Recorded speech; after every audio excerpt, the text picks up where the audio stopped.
We weren't expecting the amount of turn and bounce that it offered.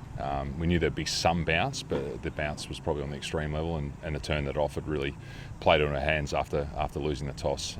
Cameron Green's innings, though, I think in amongst it all, you could even include the second innings contribution as well, but the way he batted and played at the number 4 position, gave us a leg up in the game, and obviously Josh Hazlewood, that partnership, gave us the runs on the board that we needed to navigate through the game.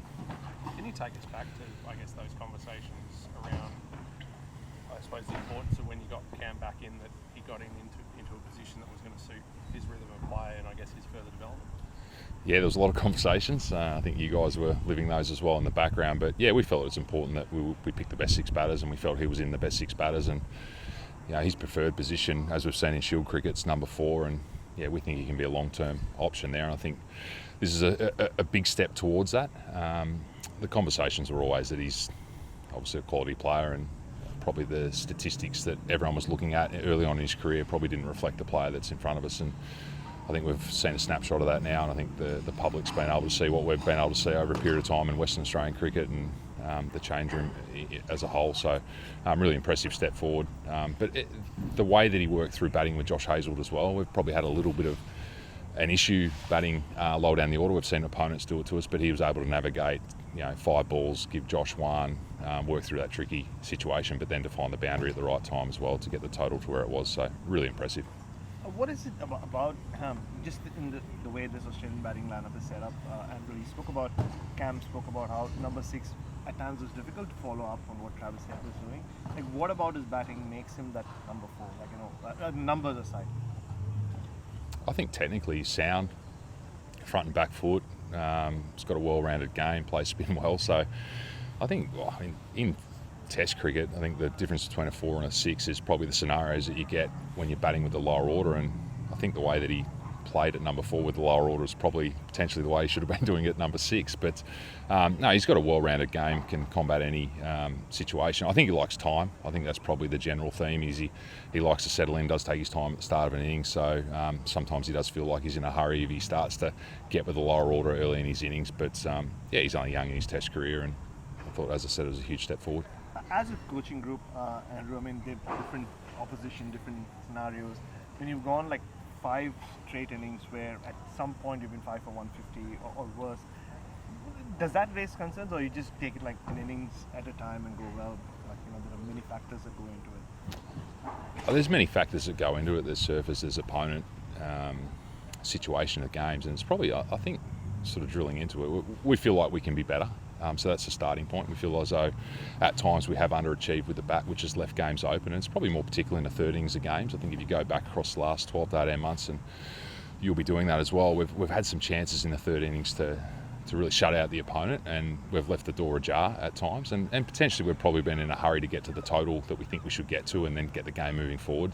And we probably saw that a little bit here in this game, where we played some shots that were probably up tempo for what the surface was going to allow. So, but we encourage our players to obviously expand and apply their own method, and that's just about reviewing that at the end of the game. So yeah, we left the door ajar slightly, but as we saw there, the context of this game, the surface was offering plenty, and it was difficult for batting. When you have someone like like Marnus, who's before the game he said that he's reduced the time he spends in the nets, it's more energy over time. How much of it is just leaving someone like him to his own devices as a coach?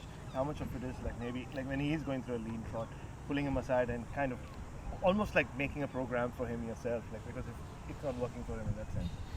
Oh, it's a combination. I think you've seen in the nets that there's a lot of chat that goes on with Marn. So there's a bit of two-way conversations there. So whilst we give him ownership, he's always bouncing ideas off us. We're also putting our ideas into terms of what his prep should look like, and all the players for that matter. So we do have some structured sessions in amongst the unstructured, where we give the players the options to do what they need to do to prepare. So it's a combination of both, and I like the fact that he's adjusted that.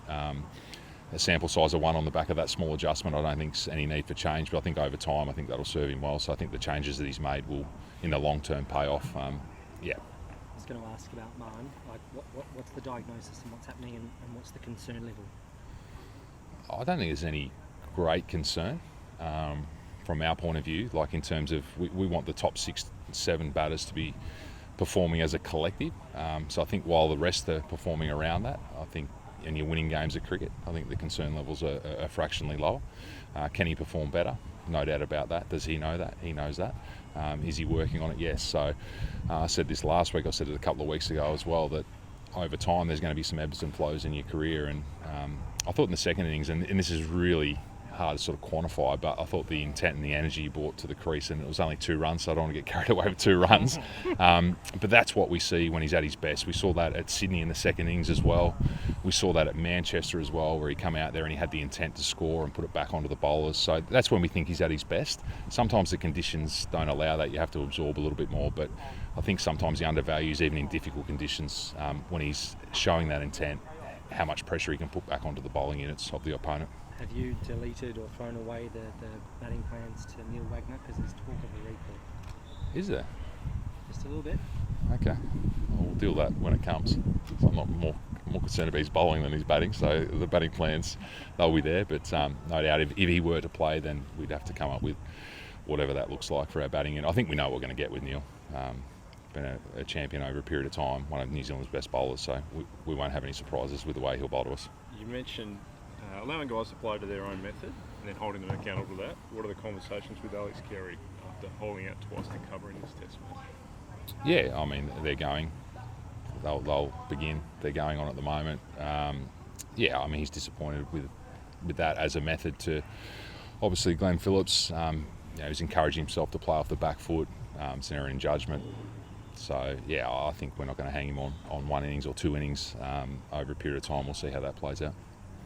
How about I guess the fact that day one, like Steve and Usman gave you a platform, and there was a fall of wickets. Like, do you just look at that as they had to try and stick out there as long as they could, however best way they could find? Would you have liked a slightly different tempo? Like, how do you look at that? I think the context of that 60-run partnership to start the game was huge. I don't think any time a game starts, you never know how difficult the surface is going to be or what it's going to offer and how the game's going to unfold. But looking back upon that, that was really important for us. And even Mitch Marsh's 40-odd as well, in amongst that, the intent he showed.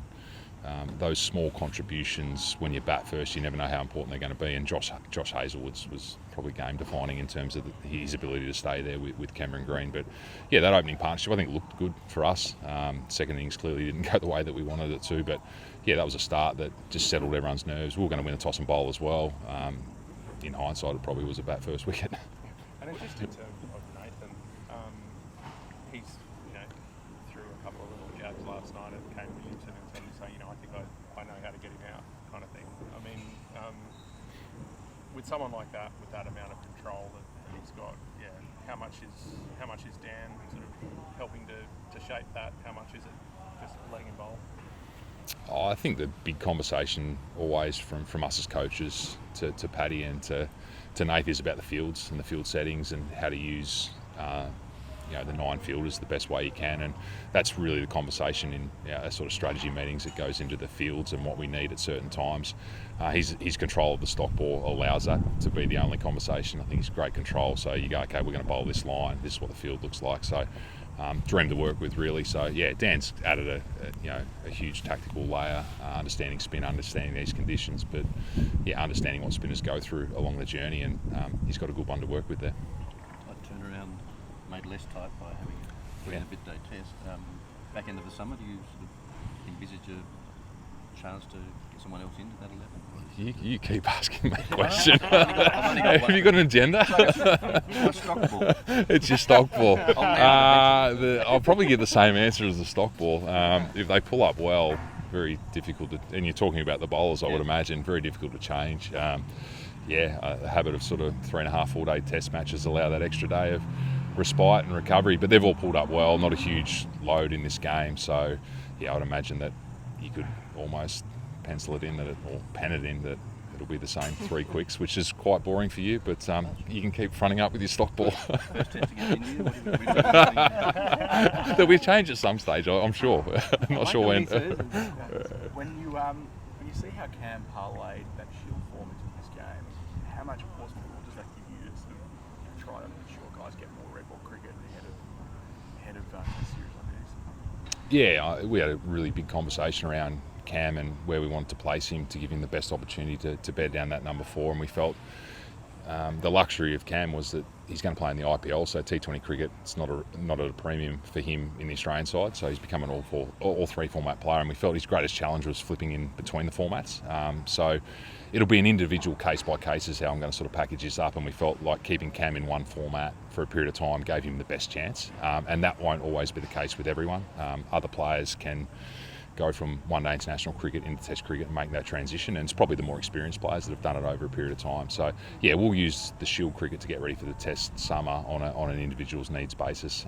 So yeah, there won't be any sort of this is what we're doing with every player, but we'll pick and choose what that looks like based around international cricket. So it's a big decision to leave anyone out of international cricket when they're actually potentially in the best 11. So I was glad that he embraced that when we had that conversation with him, and the return on it, it's pretty immediate. It's not always going to be like that. So even if he failed here, we felt like that was his best preparation. So don't always judge the result as making it right or wrong.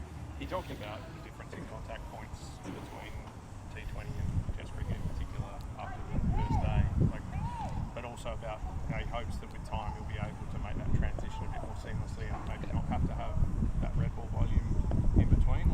How do you see that evolving? Yeah, I think the next stress point on that's going to be next summer leading into the Indian Test series where we've got Pakistan in ODI cricket and T20 cricket. So, yeah, I think it'll be a conversation where he's at. I'd like to probably err on the side of preparing him through red ball. We know how good a white ball player he is. It's and you put a sort of priority on what it looks like next summer. The white ball cricket's important, but geez, that Test summer's important. So, yeah. I think the results he's had out there he'll probably come to us and say, can you give us a couple of Shield games before the first Test against India? What do the next few days look Don't like? know yet. No. Whether, I don't know. I've got no idea. No, we'll travel down in a couple of days to Christchurch, have a main session 2 days out, optional session day before, and see where the bodies are at. No doubt the boys will potentially, if the weather's good, have a round of golf, connect there. I'm sure they'll look for things to do in Wellington in the day off. Just on Josh, sorry, finally, he's played a lot of cricket, but just the way his body language after the Gabba defeat, Andrew, he just looked like a broken man for a while. For him to come and play his longest Test innings, even if it was a month later, how important, how happy were you for him from that? Yeah, he was very disappointed after obviously being the last man out at the Gabba. He prides himself on his batting, chips away out, works on it. The opportunity presented for him to impact a game with the bat, and no doubt he'll probably get some the AB medal votes from it. I think could be the first time he's been given those in terms of a batting space. But yeah, he's a proud cricketer, and yeah, anytime you feel like you let the team down, you get your first opportunity to respond, and geez, he responded well with the bat, which is funny to say for Josh Hazlewood, but long may it continue.